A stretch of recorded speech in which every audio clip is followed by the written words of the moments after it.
Kayo po ba mga bossing ko ay isa sa mga nag-iisip sa ngayon kung ano kaya mga pinakamabibisang pampaswerte, lalo-lalo na ngayong araw na ito mga bossing or sa mga ibang araw na nais nyo itong gawin.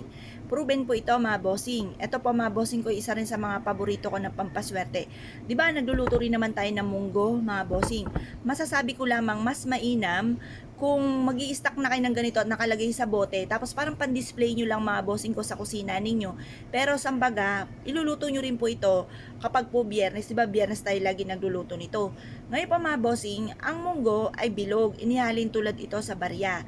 Ang munggo ay dilaw, dilaw ay for abundance, tapos ang munggo ay green, green is for money at for kalusugan. Ngayon po, ang munggo, mabilis siyang mag-react na inihalin tulad sa mabilis na reaksyon ng inyong mga wishes, mabilis na pagtugon. Ngayon pa mga bossing, ang gagawin nyo lamang, mag-display po kayo ng ganito sa inyong pong kusina. Or kaya po, kumuha kayo mga bossing ko ng tissue at pagkatapos, basahin nyo yung tissue, maglagay ka ng 7 or 5 na munggo sa tissue. Tapos, isulat nyo po dito sa tissue, bago nyo basahin to, lagyan nyo muna ito ng magkano yung amount na gusto po ninyo. Halimbawa, gusto nyo po ng 1 million. 1 million, magkakaroon ako ng 1 million. Tapos, basahin nyo po siya, tapos, lagyan ng 7 or kaya po ay 8 na munggo. Pagkatapos, mag-wish po kayo sa may silangan. Sabihin nyo po, magkakaroon ako ngayong taon nito ng 1 milyon. Magkakaroon ako ng maraming pera.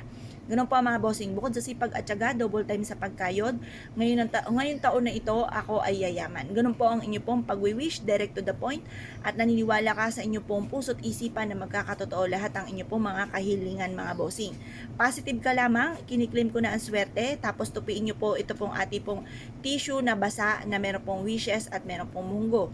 Pagtapos ng alas 8 ng umaga, isiksik nyo po ito mga bossing ko sa may itaas na, halimbawa sa may gawing silangan na may bintana kayo, may berhas, isiksik nyo po doon, or kaya po mga bossing ko, isiksik nyo sa may pintuan ninyo kung saan kayo pwedeng magsiksik yung, di ba may screen po tayo, meron doon hindi gumagalaw yung naka-fix. Kung meron kayong maiipitan po doon, mas mainam doon nyo rin po siya ilagay. Proven po ito na maswerte, basta't may 100% kang paniniwala, mas mainam meron tayong mga pampaswerte na pang-attract ng swerte kaysa po doon sa tipo na bahala na si Batman ko ano mga mangyari. Ngayon pa mga bossing, kung kayo pinaniniwala, subukan nyo po itong gawin. Tapos i-mindset nyo na magkakatotoo lahat ang mga wishes po ninyo. Tapos sabayan palalo ng sipag at syaga, pagiging positibo sa buhay, huwag kang makakalimot magdasal, mag-wish ka kung ano may mga pinapangarap ninyo. Harap po kayo sa may silangan, magtapon ng mga kamalasan, kagaya ng lagi ko po i-share sa inyo sa umaga. Pagkatapos mga bossing ko, yun, kung may mga pagsubok ang pinagdadaanan, ipagdadasal nyo lang ito at huwag nyong isipin ng isipin. Kasi once na marami kang problema, inisip mo ito ng inisip, lalo nyong wini-welcome ang maraming problema, hindi siya nasusolusyonan. Bagkos ay maaari pang mauwi sa depression at dumami ng dumami ang problema nyo at magkaroon pa kayo ng karamdaman. Kaya kailangan positive ka lamang mga bossing. Tapos subukan nyo po ito, proven po ito na maswerte. Pag gagawa ka ng mga pampaswerte, isisikreto nyo po, huwag nyo po ito ipagsasabi kahit kanino kasi nakokontra po siya. Kailangan po sikreto lamang. Tapos pwede nyo siyang i-share kapag kayo sinuwerte na, natapos na sinuwerte na kayo, nakamit nyo na yung tagumpay po ninyo. Or kaya i-share nyo po yung ating pong video mga bossing, upang sa ganoon kapag napanood nila ito na bawal palang i-share, alam na po nila po yun, kaya tahimik na lang po sila.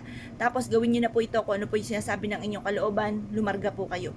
Pero kung kayo may alinlangan ay inyong gawin, huwag nyo po susubukan gawin mga bossing. Kaya kung kayo pinaniwala at nais nyo po itong gawin, ay siya mga bossing, good luck po sa inyo po lahat.